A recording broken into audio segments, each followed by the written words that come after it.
What if I told you that early Christianity and Stoicism share the same core ideas?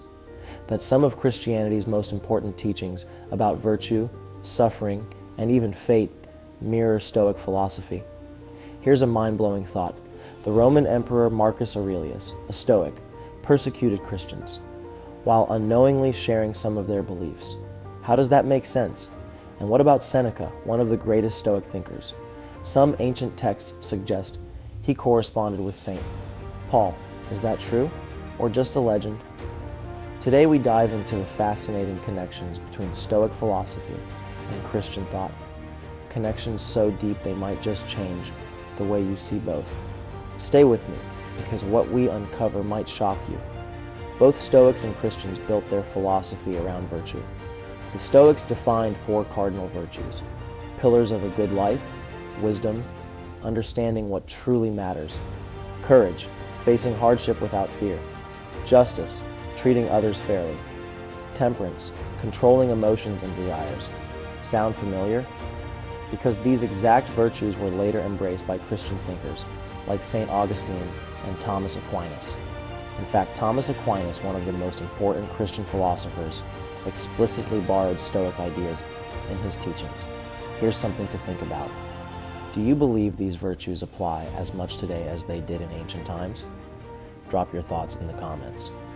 One of the biggest similarities between Stoicism and Christianity is how they handle suffering. For Stoics, suffering was inevitable. Seneca wrote, "A gem cannot be polished without friction, nor a man perfected without trials." Sound familiar?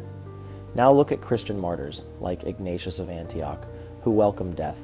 He was arrested and sent to the Roman Colosseum. But instead of begging for mercy, he wrote letters saying he wished to be ground like wheat by the lions. Doesn't that sound like a Stoic? So here's my question to you. Does suffering make us stronger, or should we avoid it at all costs?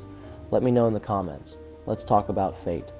The Stoics believed everything happened according to the Logos, a rational divine force that governs the universe. Now compare that to Christianity's belief in God's divine plan. St. Paul even wrote in Romans 8:28, "All things work together for good to those who love God." Doesn't that sound identical? Even the famous Stoic phrase, "accept what you cannot change," is mirrored in the Christian prayer. God grant me the serenity to accept the things I cannot change. Coincidence? Or was Christianity borrowing from Stoicism? Do you believe everything happens for a reason? Or do we control our fate? Tell me below. One of the most debated connections between Stoicism and Christianity is the claim that Seneca and St. Paul exchanged letters. That's right. Some ancient sources say the famous Stoic and the Christian apostle actually wrote to each other. In these alleged letters, Seneca praises Paul and even defends Christianity. But there's a problem. Most historians today believe these letters were forgeries, written much later to make Stoicism seem more Christian-friendly. So the big question remains, was Seneca influenced by Christianity? Or was Christianity influenced by Seneca? What do you think? Not all Christians welcomed Stoic influence. Some early church leaders thought Stoicism was too focused on self-reliance. Tertullian, a fierce defender of Christianity, mocked Stoics, saying, "What does Athens have to do with Jerusalem?" In other words, why mix pagan philosophy with Christian faith?